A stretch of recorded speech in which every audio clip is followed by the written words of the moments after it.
It's a big debate. The good old infidelity clause in a prenuptial agreement. Is it viable? Is it not viable? It depends on the state. You think that you can just write in there, before I get married, hey, husband, hey, future wife, if you think you're going to cheat on me, guess again, you're not, because you're going to give me everything if you do. Some judges in certain states will say, yeah, that doesn't work here. You're still going to get half of everything, even though your pants were in somebody else's closet. It doesn't matter.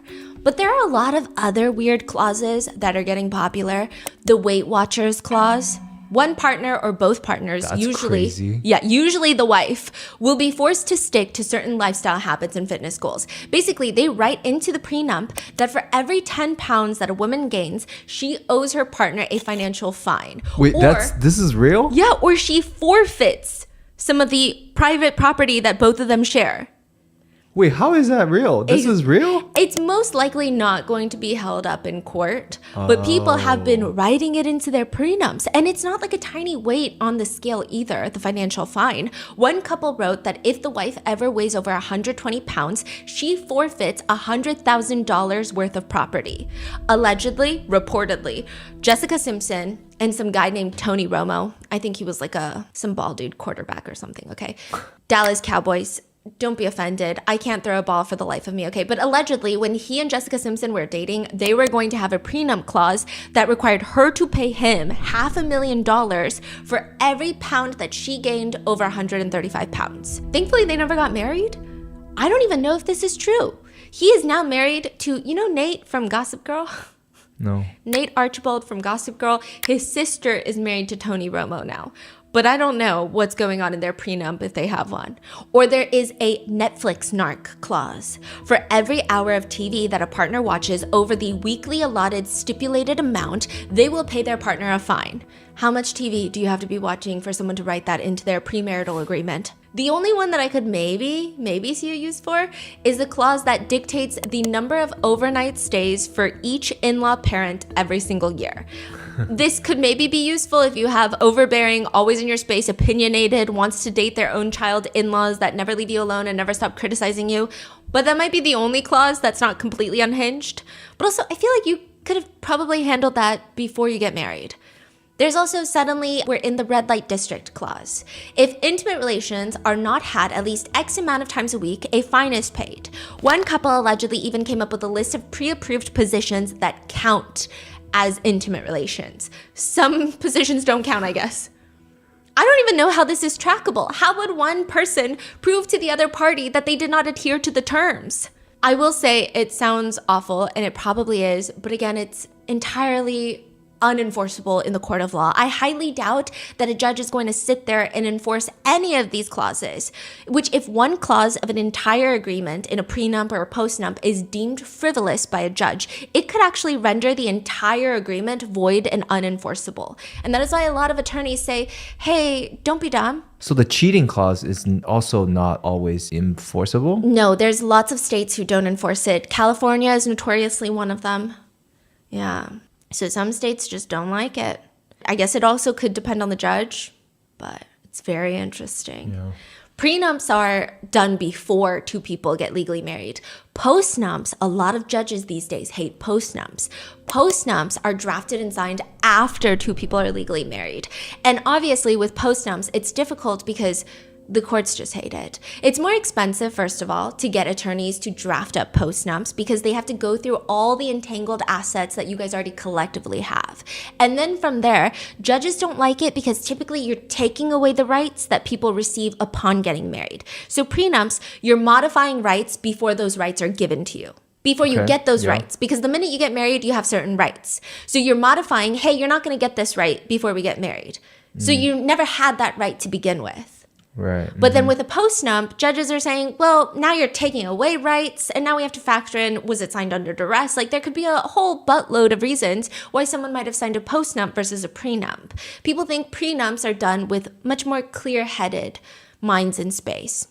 I don't know if that's true, but a lot of attorneys will argue, I mean, yeah, definitely if you don't have a prenup, get a postnup. Those are always encouraged. But if you have to pick between the two, if you're thinking about getting a prenup or a postnup, get a prenup. It's so much easier, more affordable legally, and more likely to stand up in court. And this specific couple, a young couple in Hawaii, did a very odd post-nup that I really don't know how it would hold up in court. It most likely is not going to stand, even though it has been heavily criticized, not in family court though, in criminal court.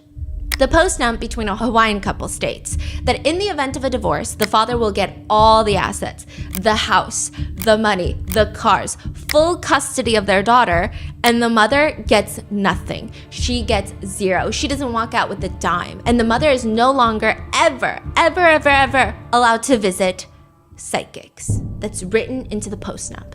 If she visits a psychic, a divorce will be had.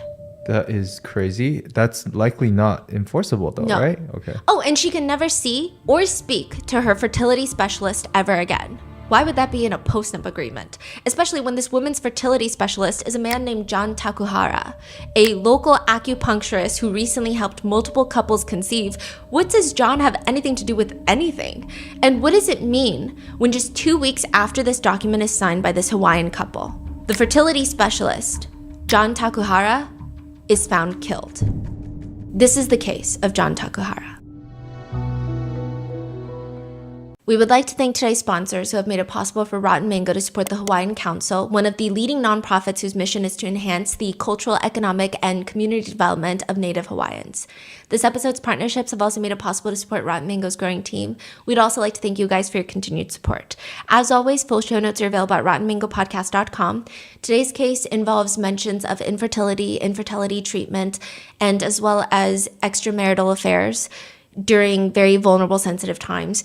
Please take care and watch with discretion. And with that being said, another note, statements and quotes may be condensed for brevity. So with that being said, let's get into it. January 13th, 2022 is not the best time to be in certain parts of Hawaii. There is something called a lava lake. It's very rare. There's only like 10 documented cases of persistent lava lakes in the entire world. These are different from pools of lava or even lava ponds.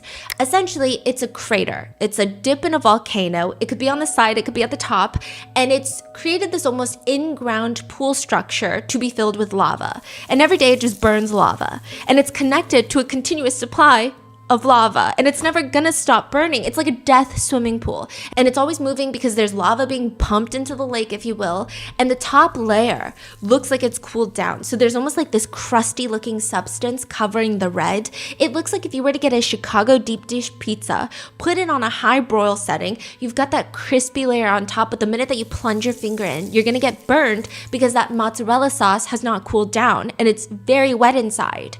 And the depth is visual. When you see videos of the lava lakes at night, it looks like the center of hell. It's so bright. It just has a red, angry glow. You can't even stand near the lava lake's edge without specialized heat-resistant gear because your skin is going to melt off. It's going to just be sludge. The lava itself is going to be from 1,400 to 2,000 degrees Fahrenheit. I can't even give you a comparison, but I don't know a single person who doesn't complain when it's like 88 degrees outside. It's deadly. And it's even more dangerous because even if you were to kill someone before they fall into a lava lake, like a movie, falling through the volcano fog, the smoke, is going to eviscerate airways before they even make contact with the lava lake. January 13th, 2022, the Hawaiian Volcano Observatory gets word that all the monitoring equipment that they set up to monitor one of the lava lakes on the island is about to get covered in lava. So they have to do the quickest rescue mission for their devices. Thankfully, they pull it together and nobody is harmed. Why are the devices going to be covered though? The lava's overflowing. Oh, I see. But that doesn't even make the biggest news. The biggest news on the island that day, January 13th, 2022, is something happened to the healer. The healer makes it sound overtly spiritual, but if you have tension, if you have chronic pain, which a lot of people have, you have to go to the healer. And they just call him the healer. He doesn't call himself the healer. He's not like a cult leader. They call him the healer because he's just that good. They're talking about John Takuhara, the best acupuncturist in the entire island, the whole area. One person writes in a review, John Takuhara works miracles. I've been seeing him for close to a year for traditional Japanese acupuncture. I had constant pain in my back, and with his this treatment, I can kind of function again. My quality of life has gotten so much better.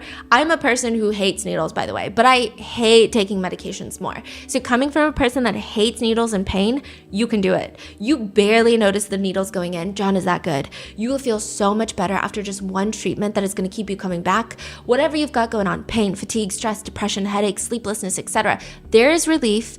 Moreover, there is also designated parking spots for the building, so parking will never be an issue. Community members say he really was the healer. He was healing people and people who had pain, discomfort. He's the type of acupuncturist, if you show up at his door in pain, you have no money, he's going to take you in, he's going to take good care of you, and he's not going to ask for payment. Wow. That morning of January 13th, 2022, 8 a.m., an older woman with silver hair gets out of the driver's seat of her car.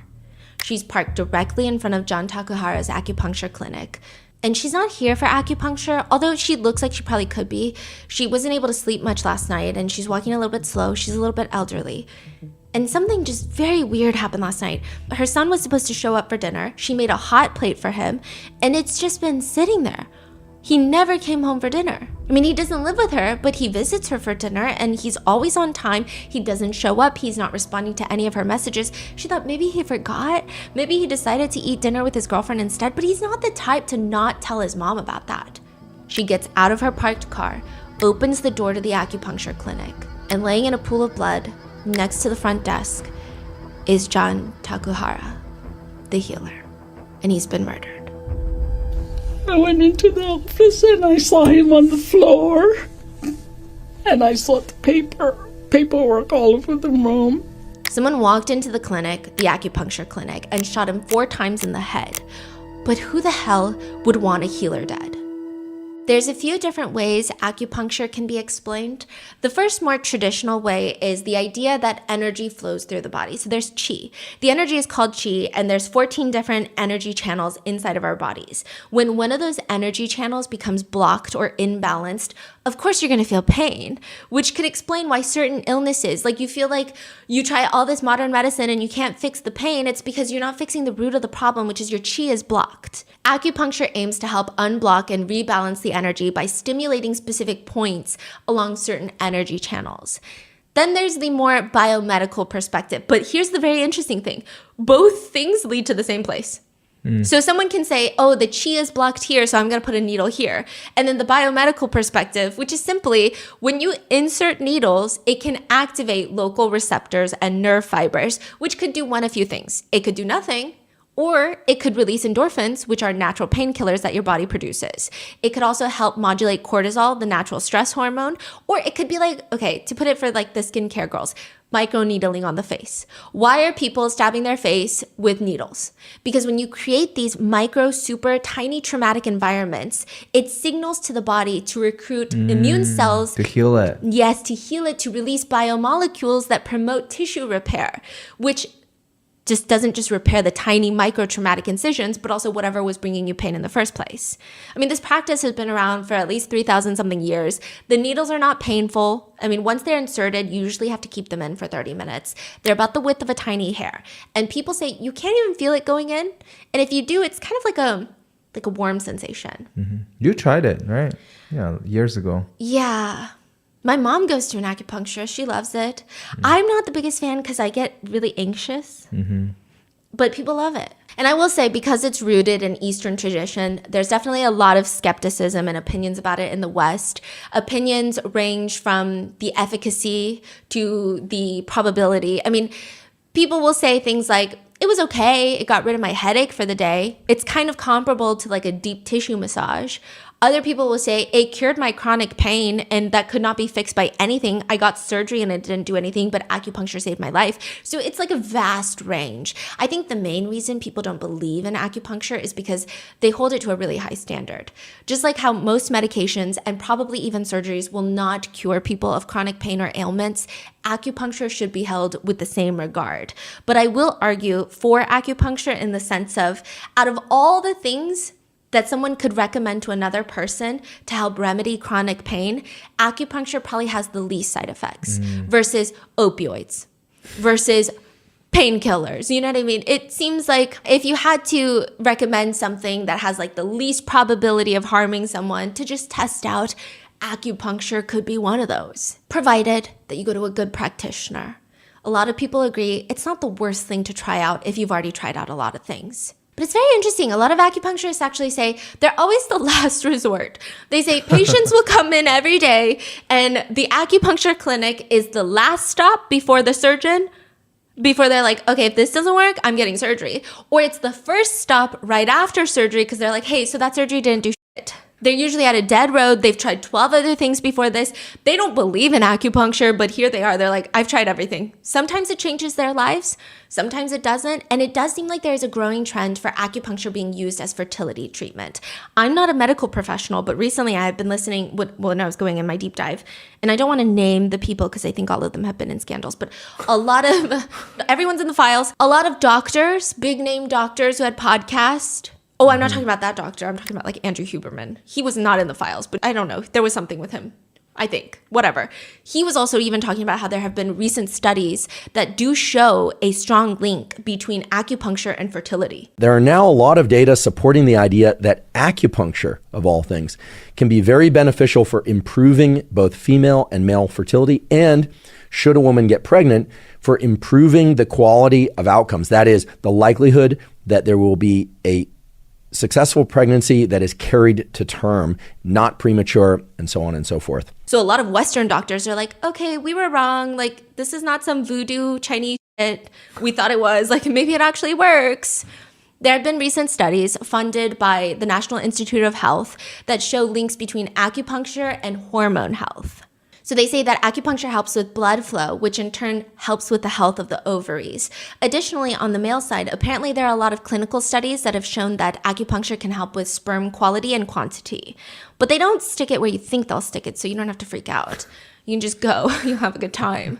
One acupuncturist website reads, ultra-thin acupuncture needles will be applied to specific points in the body, usually like near the pelvic area, but not there.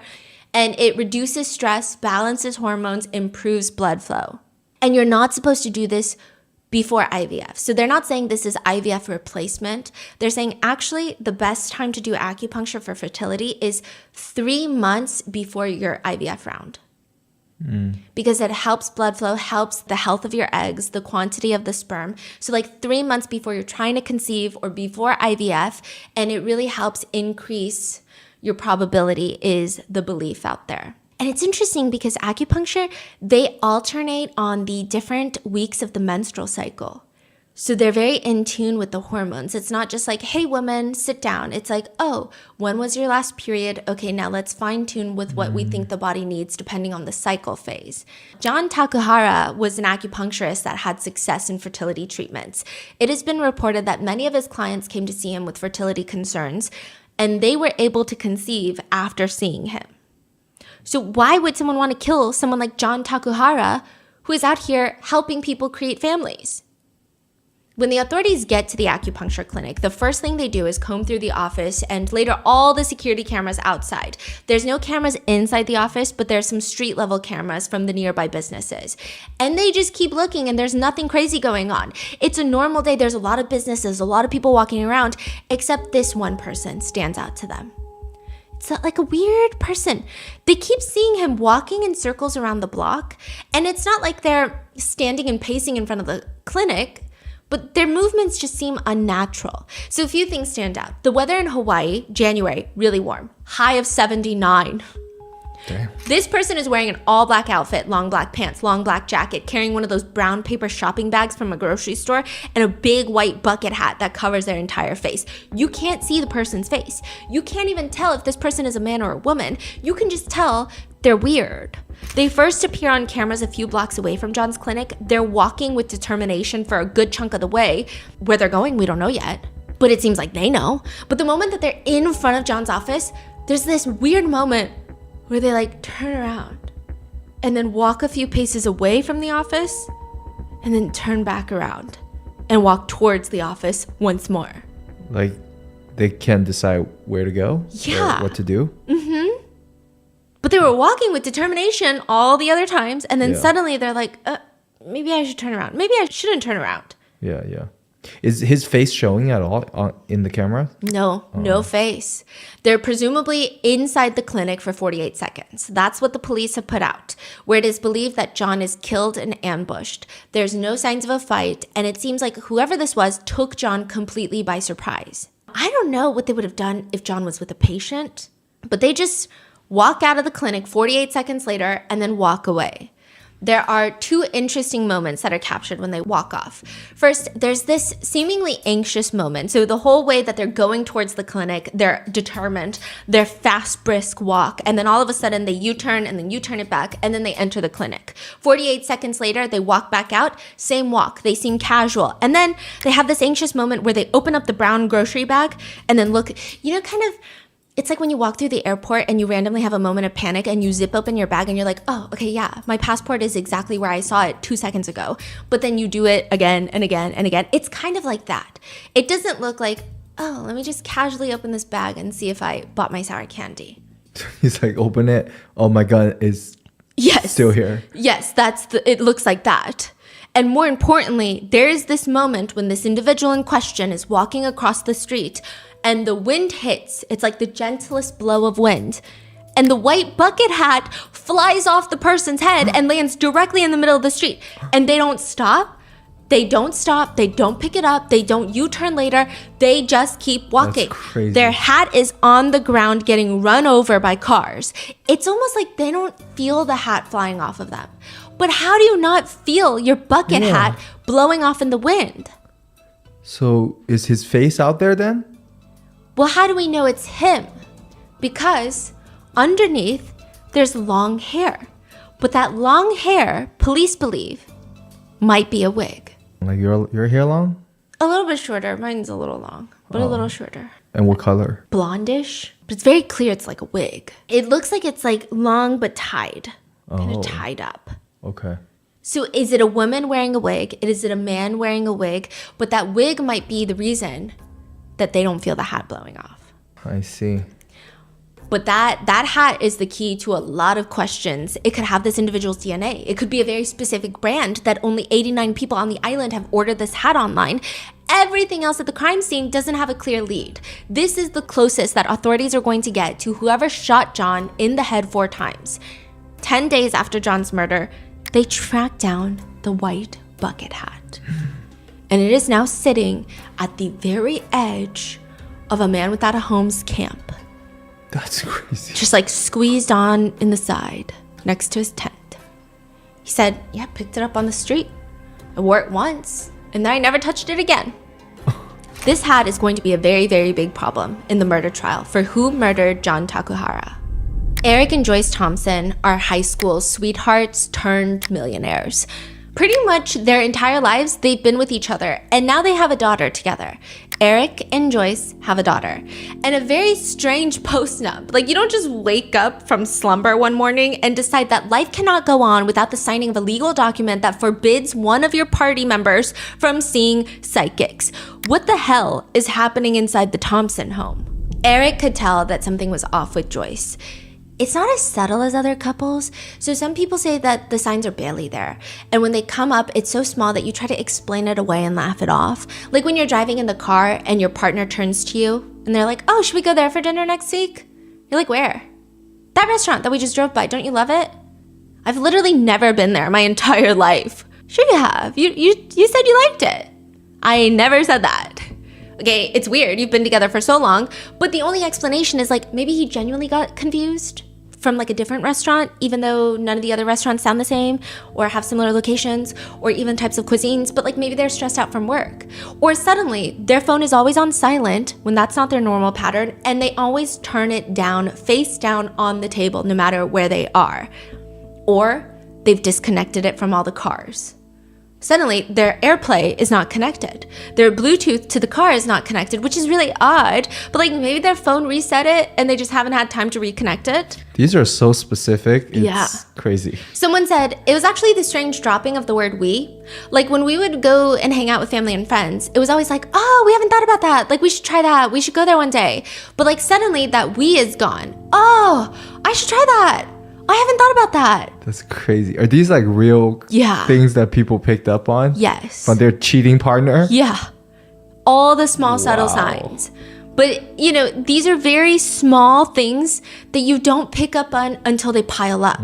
For Eric, the details were more in his face. He was on a work trip, and his wife, Joyce, is constantly going to family dinners that he's a part of because he's her husband. So, like, he's family, right? He's like the father of their child. So he's family, right? But then she would explain to him, oh, it's just me and my siblings and my side of the family, not you.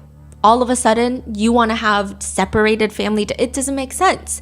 But then during a work trip, Eric gets a notification on their security cameras in their multi-million-dollar on-the-water mansion in Hawaii that there's movement. Joyce is caught on the cameras leaving the house alone.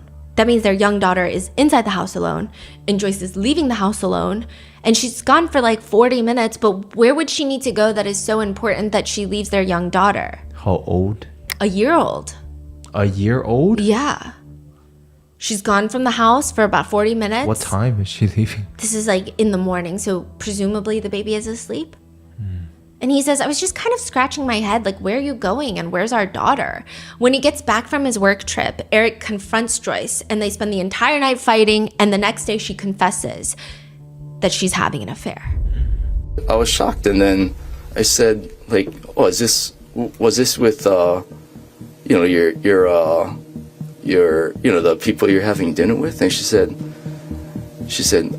no, it was with John Tokuhara. And then I was like, who? And then she said, you know, Dr. John. And I was like, oh, the massage guy. And it's just like, just didn't make any sense. Like, John Takuhara is the man that Joyce went to try and help her and Eric conceive a child when she was struggling with fertility. Then after giving birth to their daughter, she started having postpartum, or at least that's what I think. Eric describes it as like she's always wanted to be a mom, but then she was feeling not like she wanted to be a mom, which sounds exactly like postpartum. And she went back to seeing him, and clearly an affair started. How did Eric feel about that? He says, just didn't make any sense. Like not only like why, but it's like how logistically could this happen? Like, I had no, like, prior to that week, there's like zero suspicion. Like I would have never expected. So John calls him the massage guy, right? Eric calls John. Oh, Eric calls John. Does John do massage or only? Just acupuncture. Oh, also, I think it was probably a tough spot because I wonder if maybe perhaps Eric felt like he's in a more financially stable point in his life than John Takuhara. And John Takuhara is 10 years older than both of them because him and Joyce met in high school. Wait, who? John is 10 years older than Eric? Eric and Joyce. Eric and Joyce are the same age, yeah. How old are they? They're probably in their, like, when this is unfolding, late 20s, early 30s. What? They're young. They're young, and he's a millionaire. What did they do? He's the bathtub guy. So if you are not able-bodied, or for more elderly people in the island, he will specialize bathtubs that are easy to get in and out of so that they can take baths independently. Yeah, so he does these custom bathtub builds, and he does really well for himself. I mean, they live in like this $2 and some change $1 million house on the water. Wow, okay. I was sad at first, just you know, because my suspicions were confirmed. I was pissed, like what, like why would this happen, or you know, like what did I do to deserve this, or like it was just really confusing. Eric says the next few months, they're just dedicated to rebuilding this trust. The post-nump is obviously part of it. And according to Eric, Joyce is the one that suggested it to give Eric peace of mind. She's like, hey, if you feel stressed about it, like, we've been dating since high school. I'll sign a post-nump where you get everything if we divorce. You know, Joyce, I mean, she was really great. I mean, I couldn't have expected or asked for more of her. I could tell she was fully committed, you know, to making the family work. The affair was in the rearview mirror, more or less. It was just more planning for our futures. What did they plan exactly? Because 2 weeks after the signing of the post-nump, John is dead. The police go through John Takuhara's phone and they find thousands of messages. And if they follow each and every lead that's in it, it's going to lead them to at least 3 different men. John DeMarco. I'm just going to call him DeMarco to not get confused with the victim, John Takahara. DeMarco is a man who looks like he gets sunburnt easily and owns way too many Hawaiian shirts. But DeMarco has a lot of reason to want John Takahara dead. John is DeMarco's other John. He is the reason that DeMarco and his wife divorced. DeMarco's ex-wife had gone to see John the acupuncturist, which started this passionate affair that DeMarco eventually found out about. And he's honest with detectives. He says, I was super pissed. But also, I said kind of like, good riddance.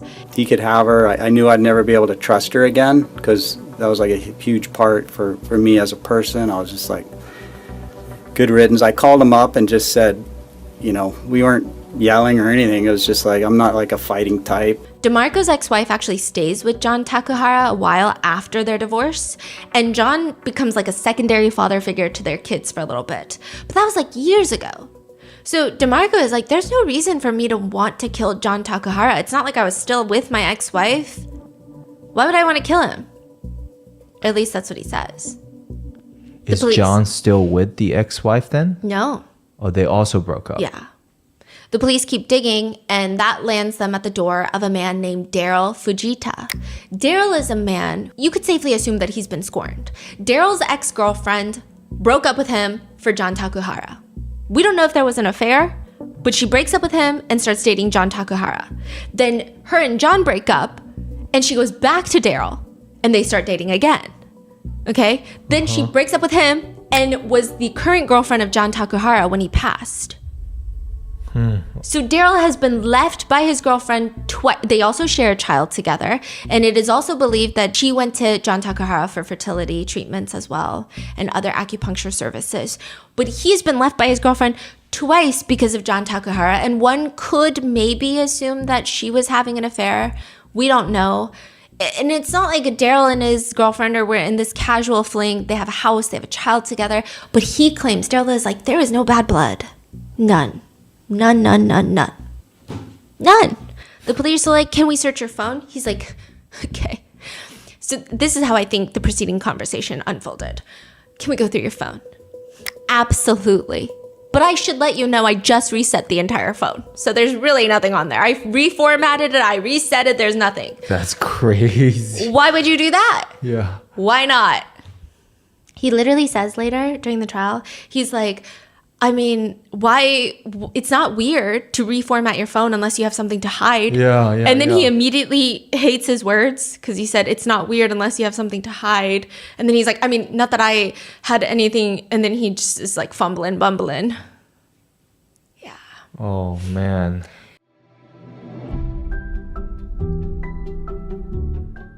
I still remember when my pediatrician told me that I should start looking for an adult practitioner.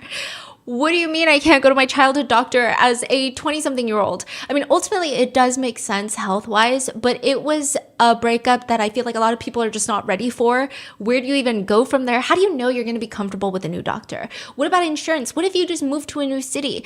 If this plight seems familiar, whether you're looking for a new general physician, a dentist, just blood work, basically any kind of doctor's appointment, it's time to find doctors you love and book appointments with ZocDoc.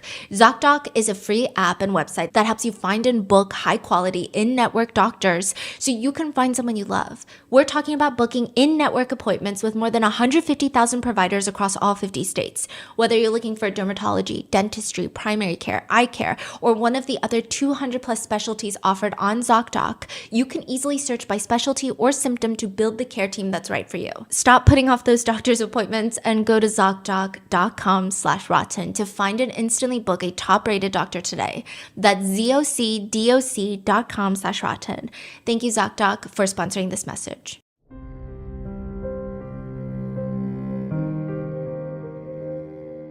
Then there's Eric Thompson, the bathtub guy. Okay? This is how they figure out. Police find out that John has an Instagram account that only has one follower. And this one follower's name is Little Squeeze Me. And there are messages, DMs between the two of them. And when authorities tracked down the owner of that Instagram account, they found that it belongs to Joyce Thompson. Joyce Thompson is Eric Thompson's wife, and she's having an affair with John Takahara. The affair lasted 2 months, which seems like a short amount of time. Not that cheating is judged by the scale of duration, but they were connected very quickly. There's at least 5,600 messages between the two of them, John the acupuncturist and Joyce the wife, within the span of 1 month. That's just one of the 2 months that they were having an affair. There are messages from July where they seem to end things. Joyce tells John that her husband Eric found out and that she doesn't want to end things with Eric. She doesn't want to be with John. John was actually ready for a committed relationship.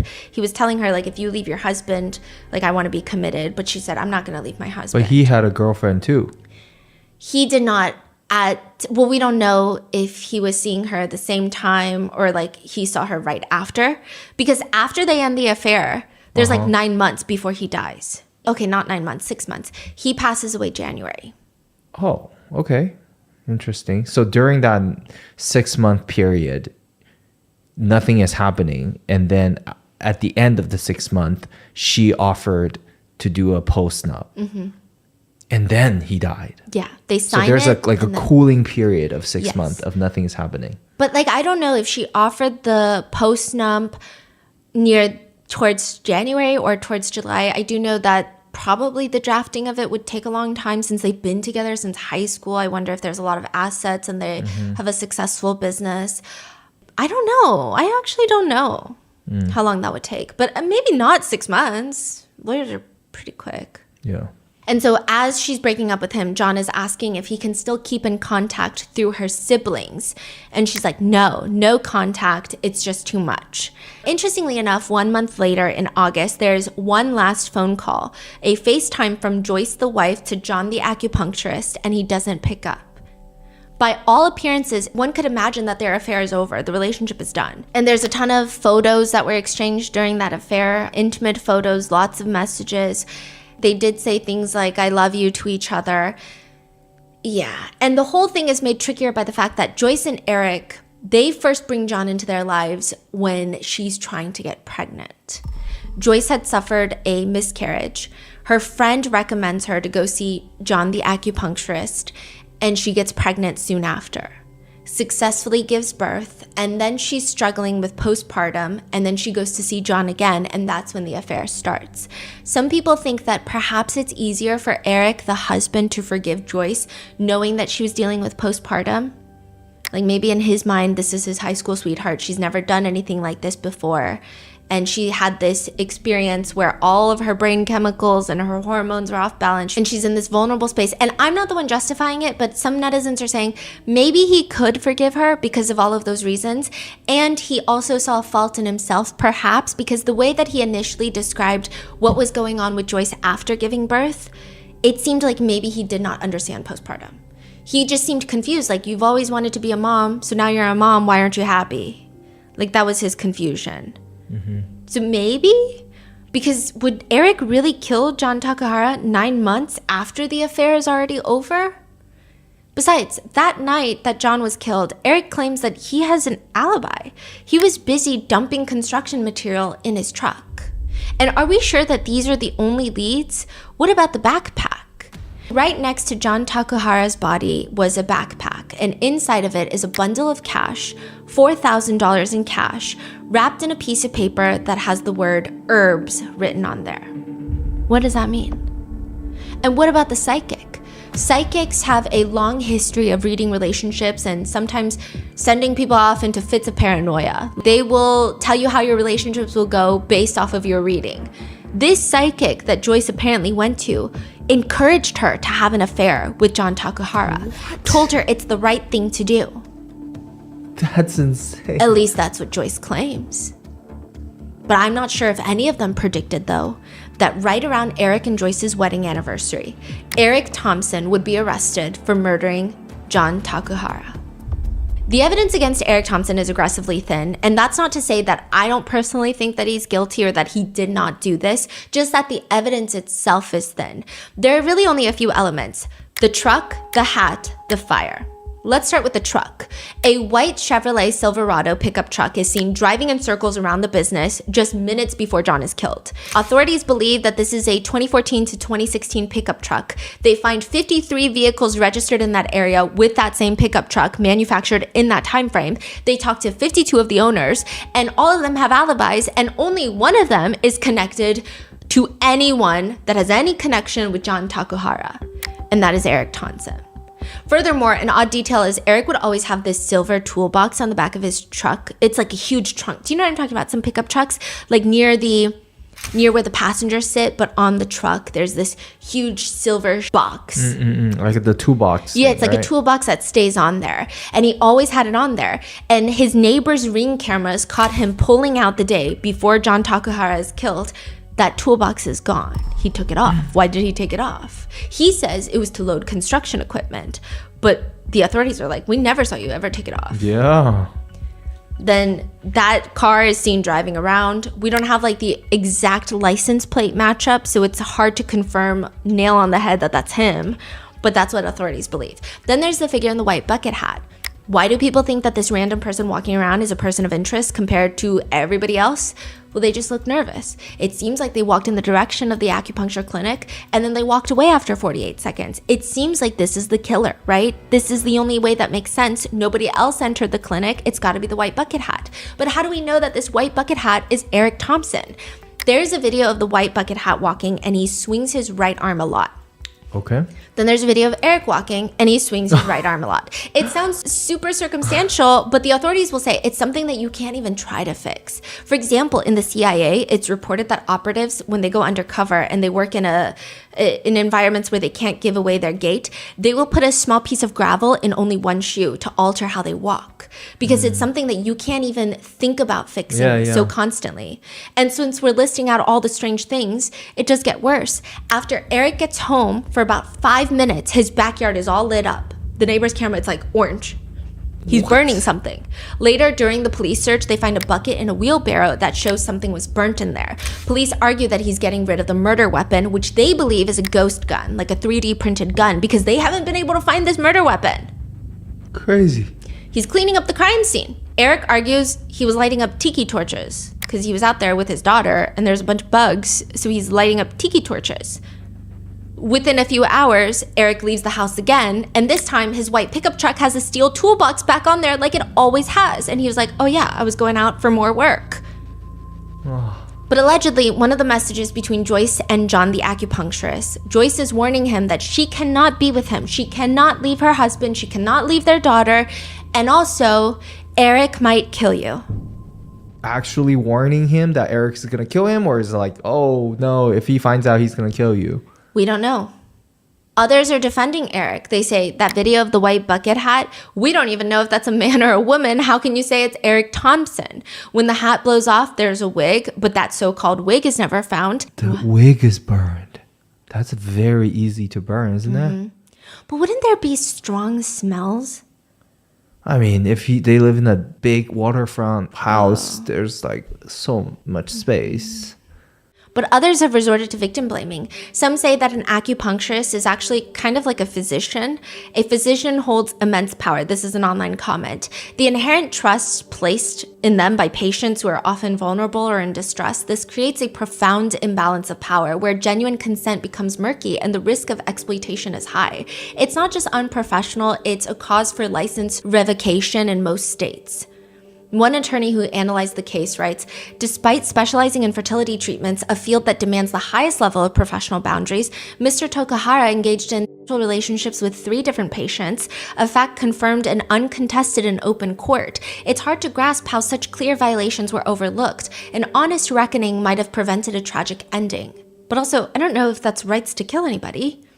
But Eric and his family would say that Eric would not kill John. That is not in his nature. And let's say in some crazy world he did, this would not have been the time. They say Eric and Joyce were actually making amends after the affair. They were not fighting. They were actually using it to reflect, with Eric realizing that he was spending too much time working and not spending enough time with his young family that he desperately wanted so badly. But I don't know. That's what family is saying. They're saying 6 months after the affair ended, what motive would Eric have? He has a good heart. You know, because he's always compassionate, he's caring, and he always, you know, he's always thoughtful of other people, especially of me. Do you consider Eric to be a threat to our community?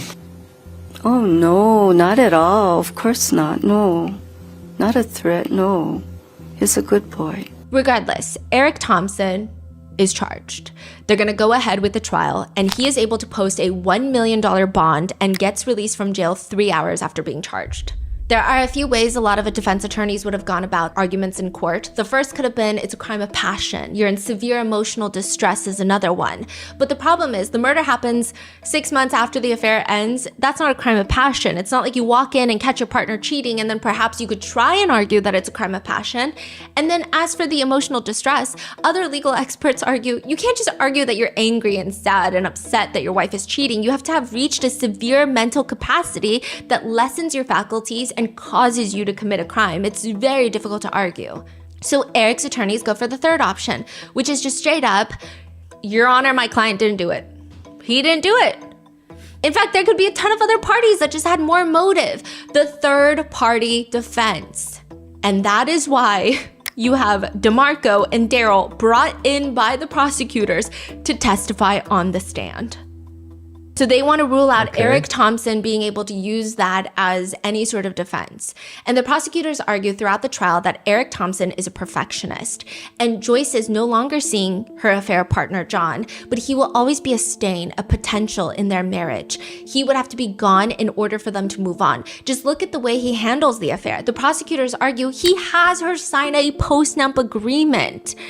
I mean, the defense argues it was Joyce's idea, but the prosecutors argue, but they still signed it.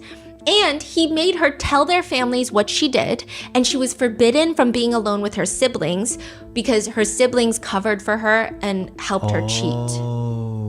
Which, I mean, some people say is not that crazy of a thing.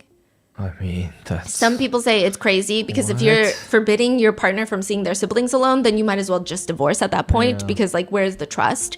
The prosecutors further argue, even if it is true that Joyce is the one that came up with this post-nump, to go through with it is incredibly controlling. She cannot leave no matter what unless she's ready to lose everything, including her child. If you're really not a controlling person, would you not just not sign it and try to make your marriage work? And yes, while the affair was done 6 months before the murder, one of the biggest things in the post-nump is that Joyce was not allowed to ever see a psychic again because the psychic is the one that allegedly told her to have an affair, and she seems like someone who would absolutely listen to everything her psychic says. Well, within the 12 days after signing the post-nump and before John Takuhara is murdered, she goes and sees a psychic. The prosecutor is putting the question in people's minds, did that trigger Eric? Did he realize that she's clearly not going to listen to the post-nump? So that means she could easily just rekindle an affair with John Takuhara. I thought she was done with psychics, and then I come to find out that she was seeking another one. So you still didn't trust your wife in December of 2021? During that psychic incident, yes.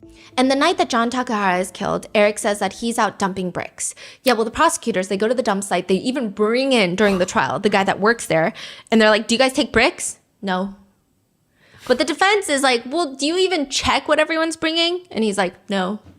But it's not enough. You know, the prosecutors argue in their statement, 48 seconds is what it took for Eric Thompson to kill John Takuhara. The defense argues Eric is innocent. None of this makes sense. He has a similar truck. He has a similar walk to the guy. Everything is similar, but there's no concrete evidence. Eric did not kill John Tokuhara, and there will not be any evidence of it. I strike that. There will be massive reasonable doubt. They also go on to victim blame the defense. They say, look at John. He's talking to so many women. So many people have motive, which one person close to John Takuhara hated that and says he was not a homewrecker. He was a nice guy. I mean, he gives back to his community. Like for high school, if you're participating in a sport and you're in a medical field, guess what? You get a $2,000 scholarship from John Takuhara. Like that's the type of guy he is. The defense argues, yeah, he's that, but also someone who just like goes after married women. I mean, one thing can be true, but doesn't mean anyone should be justified in murder. I guess the way that they're trying to say it, though, is that no, he has lots of suspects, but the police have only zeroed in on our client. They're not looking at all the other potential scorned men out there. They're only busy about this one. That's what they're arguing. That John Tokuhara had a track record of cheating, with becoming involved with women who were in relationships, 2,500 messages with another woman. Okay? We didn't follow up on that one. Okay? We didn't follow up on the woman, the messages he ghosted. We didn't follow up on the gambling posts. The detectives told witnesses specifically, John was not involved in any gambling. So the money, they're trying to pin it on gambling. Because the $4,000 in the backpack, the defense is like, well, he also posted about gambling. So maybe he was gambling and he owed someone money.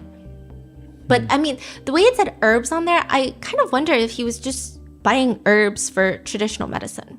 Yeah. So those are his money. Just left it. Yeah. Right. Okay. And the defense argues that the prosecutor's narrative about Eric Thompson being this controlling guy, it's weird. They say no one forced his wife to sign this postnup. They put Eric up on the stand. And Eric says, we've been together for so long. She knew that I was never going to leave her, and she knew that she was never going to cheat again. So it was just like, hey, look, I'll prove it to you. So it was more of like a symbolic thing they're trying to argue than like a real thing, especially because it probably wouldn't hold up in court anyway. Where is the wife during the trial? And she is sitting right behind Eric Thompson, supporting him the whole way through. She chooses not to testify, but she is there every day of court, every day of trial, for both trials, because the first trial ends up as a mistrial with 3 jurors being hung. Huh, because they couldn't come to wow. Also, the fire burned in the backyard, those are from tiki torches. They bring in a fire expert who testifies from the video of the fire that could potentially depict tiki torches. Like, there's no way to say what that fire is from. As for the wheelbarrow with the bucket of melted stuff in there, he says that he uses it to melt metal for work projects because that's what he does for work. Also, they argue that none of this footage makes sense. So they say that the white bucket hat man enters the building for 48 seconds and then he leaves, and John Takuhara is presumably dead at that point. So this man allegedly enters the building at 6:16 p.m., 48 seconds, and then leaves. But there was activity. John's phone was unlocked at 6:18 p.m. What does that mean? So they're like, okay, but he leaves 48 seconds after. Who unlocked John Takuhara's phone is what the defense is asking. Yeah, who did? It wasn't John. It wasn't anybody else. So that means they're just saying, we don't know, but it seems like your timeline is wrong. Yeah. The defense argues, like, if you can't even get that correct, what else are you not getting correct? The prosecutors are arguing, okay, well, it could have been like 6:16 that was about to be 6:17. And like, you know, everyone is arguing lots of different things. John helps with fertility through acupuncture, right? I know where you're going with this. Is there any discussion of the kid with John and during the trial, during the investigation? The authorities seem really evasive about it for some reason. But there is some netizen speculation that perhaps the motive that Eric Thompson had to want John Takuhara dead could be that maybe there was some questioning of the paternity of their daughter. Of who the dad is for their daughter. Because Joyce went to go see John Takuhara before she got pregnant. Right. And then got pregnant, and then afterwards for postpartum. But I don't know. The authorities just like won't touch it. I don't know if it's the fact that they disproved it, which I don't know why they wouldn't outright come out and just put that theory to rest. But they just won't get that involved. Every netizen has their own theory for why authorities don't want to get it involved. Some people believe that it's because this happened in Waipahu, which is a very small, tight-knit community, and they don't want these types of allegations and theories circulating, which then wouldn't it be very easy to do a paternity test and shut it down? So this is like a thing that many people are discussing, right? Online. Not just me. No, Okay. no. This is like online. It's definitely not really so much in the trial. And then you have some people saying, well, maybe it's not a great thing to touch because who knows what other doors it could open. Like maybe that's a fear of this tight-knit community. And you have multiple people who were able to successfully conceive. Not that I'm saying that anything strange or unruly happened. But like maybe it's just something that you don't even want to touch because you don't even know what's going to happen once you start touching it. Right. But to talk about the other side then, like the prosecutor, I would think they will probably want to test it, and because that will give the biggest motive for Eric to commit such a crime, right? If they can prove that. Wouldn't you think that's something that they will really try to prove? But I also wonder with the type of evidence they have, if this could also be something that benefits Eric. Don't think about like you and me in a jury pool, but think about like a jury pool of random people. There's already so much victim blaming. There's already so many people who believe that it's like, oh, well, if you are going after vulnerable women who are just desperately trying to start a family. That's so interesting. What? So like there could be a way that this could be beneficial for Eric Thompson, or it could just be that it's not true, or it could just be that like maybe the kids don't have to know or be involved in something that adults have done. I don't know. It's just not talked about at all. It's not talked about. And so all netizens can do is speculate, and speculations are never great, right? So it's like, but how can you not when it's not talked about, when it's not really uncovered during the trial? Right, okay. So Eric Thompson, he testifies and he just says like, I was pissed. I was really disappointed about the affair. I was really disappointed. It just didn't make sense that like John helped us through the pregnancy, and like, I just didn't understand why he would do that. The only thing that they really have on him is the motive. And I'm not saying like he's innocent. That's the only thing they have on him. I'm just saying like clear, cut and dry. There's no argument for the motive. There's lots of arguments for the truck and the white hat and the fire. And he says, it just didn't make sense that John helped us through the pregnancy. And I just didn't understand why he would do that if later he's just going to blow it up. The first couple days I was thinking about calling him, chewing him out, but then I came to the realization that I don't think I could have said anything to make things better. And I don't think I could get him to say sorry or feel bad. What's the point? I think he obviously didn't care about what I thought or my family, so I just realized there's no point. I don't think I could get him to say sorry or feel bad. What's the point, So he says like there's no point in me confronting him, talking to him or anything. And as for his wife, he says, I think she was truly sorry for it. She made the effort. She never talked to John again. I came to the realization that, the problem was with me and Joyce. It wasn't, she cut him off and he was a non-factor after that. I realized I was kind of neglecting her. Sometimes she, I think I was taking her for granted sometimes. Some people liked his testimony, others didn't. Some people thought that he was very evasive and that he kind of changed his sentiment a few times here and there, but like nothing explosive. He wasn't impeached on anything too crazy. Others say that he just had like this weird energy where he was trying to downplay it and like trying not to seem upset about the affair.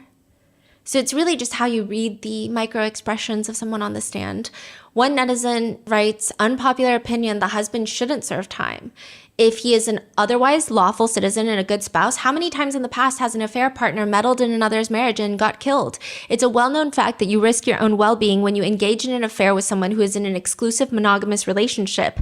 If you are a cheating spouse or the affair partner and you decide to carry out your urges to interfere in someone else's love life, then you must be ready for the consequences, no matter how minuscule or major. Someone argues back, so you're pro-murder? Would another form of punishment not fulfill your seeming bloodlust?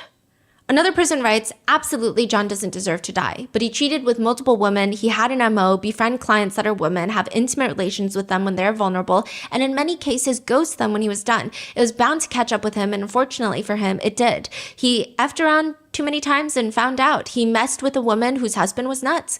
Karma was not a bitch this time. It was an angry husband.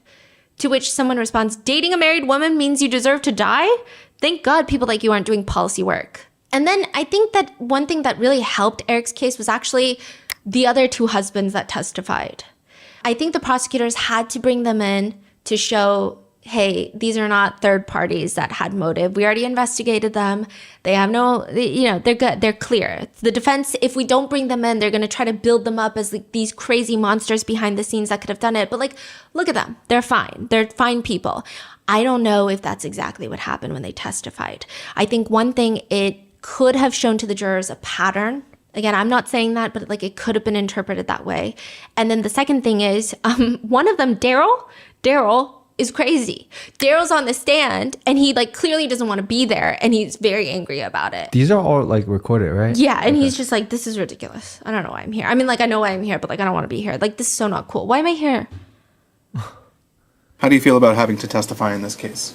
Again, testify again. I'm not happy about it Why not? because you have nothing to do with it. Like, that's his energy the whole time. And then he's like, I don't think it's weird to format your phone unless you have something to hide. Not that I had anything to hide or anything like that. And it's just like a whole thing. And then there's a whole problem with the DNA. The police state that they took a sample from the inside top of the white bucket hat and they claim that it matches Eric Thompson. That is the strongest piece of evidence by far that Eric Thompson has to the crime. But that gets thrown out. The FBI does an audit of the Hawaii Police Department's procedures unrelated to this case. And they state that HPD has not been using validated methods for DNA testing. Validation is very important. So you have to make sure whatever tools and softwares and method and instruments that you're using is validated, that it produces precise and accurate results before you start using such devices and mechanisms in DNA testing. Okay, think about it like this. The weight of something is very important. You get a scale to weigh this object, but you never test the scale with any other objects or another scale to make sure that the weight is proper. But you just take the first number it spits out and you trust it with your life. That's so crazy. Yeah. What in the odds? So that's what HPD was doing with DNA testing, and it was really bad because it's a double-edged sword, which means this type of testing puts innocent people in jail, but it also lets guilty people go free. Right. Who then puts both the hat, right? Something like this, the hat. Both the hat and this glove inside a cellophane envelope.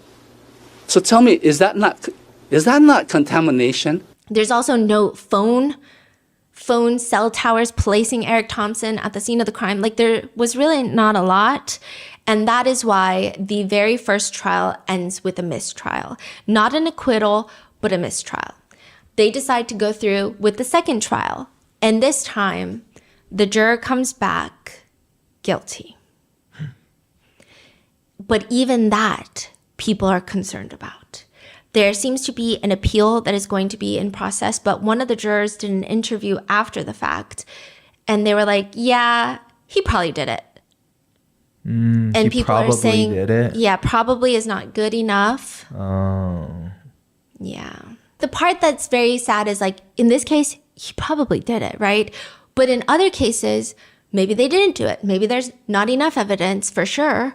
It's hard for John Takahara's family to hear comments like this because it's not about John Takahara. It's more so about the justice system, but I'm sure it feels targeted. For example, one comment reads, he absolutely had the most motive. However, the evidence was circumstantial and the video recordings place him in the area, but not necessarily in the business. And we don't even know if that's him in the white bucket hat. I don't know every single detail, but the dude was very close to getting away with it, which is crazy. Others say, I personally think, this is the comment, no one has clean hands. Everyone was damaged. No one had any maturity to think about how greatly others would be affected. I feel the worst for the child. Some people feel angry that Joyce Thompson is not facing any consequences. She did the worst thing initially. Mm-hmm. She's the one that had the affair. Mm-hmm. John was likely not dating anyone, had no obligations to anyone. And like, yes, I think that objectively and emotionally, we can feel some type of way about the other party in a marriage. We can also feel some type of way about him being the acupuncturist and her being the patient. We can have all of those feelings. But in terms of relationship-wise, she probably did the worst thing, which is cheat on her husband. And then he ends up dead, and now he's going to prison for life. There is possibility of parole, though. So that's not opted out. But a lot of people have sentiments about that. Others have sentiments about, like, some people were saying some crazy things of, like, he should have just killed his wife instead of John. Like, it's some crazy, a lot of people had opinions and they were not afraid to list them out online about this case. Others are just saying, it's just weird. He probably did it, but it's supposed to be beyond a reasonable doubt. The prosecution has to prove beyond a reasonable doubt. In the first trial, the jurors couldn't even decide if it was a man or a woman in the white bucket hat. Some jurors also don't know what Joyce knows about any of this. So, like, let's say Eric, Joyce's husband, did kill John. Did Joyce know and she's now supporting her husband because of guilt, obligation, fear? Or is she sitting there like, my husband never wears white bucket hats. It's totally not him. Like, what is it? Right. During the sentencing, many of John's family and friends were able to give impact statements for the judge to consider. And a lot of them were pointedly towards Eric, saying, you will sit in a cell, in a 6x10 jail cell every day and have nothing but time to think. And you deserve that. You took someone's life. John's sister states, it is the day our lives forever changed. It is the day our hearts broke down, and it is the day true evil showed its face, brutally ripped from this world, taken from us and left to be found by Mom. Which, by the way, Lily Takuhara, John's mom, she was there every day. She testified and she held her composure, and she was, and she was the one that found John. The sister continues, over the last 3 years, I have asked myself the same question over and over. How did Eric Thompson think that committing such a monstrous and senseless crime would solve his problems? His heartless and soulless disregard for human life has managed to destroy many, many lives. Another one of John's closest friends states, Joyce will now have to pick up the pieces for the destruction both of you have created and raise her daughter without a dad. She will one day have to explain to her daughter what caused her dad to kill someone. As for Eric, he will have to serve at least 15 years before he's considered eligible for parole. And with that is where I leave you with this case. Who do you think did it? I will say most netizens do think it's Eric Thompson. And I will say most netizens, like, there are some weird people who are victim blaming John Takuhara. I think that there can be more constructive conversations around being an acupuncturist and what it could mean ethically in not sleeping or having affairs with clients. But I think when it just comes from like a, well, he effed around and found out, I think that's an unproductive, weird victim blaming conversation to have. And even so, I do see a lot of netizens saying, even though he is an acupuncturist who maybe have violated some ethical rules of being with a client, does that mean that you can commit the worst ethical rule of not killing someone? So there's a lot of conversations happening online. What are your thoughts about this case? Let me know in the comments, and I'll see you in the next one.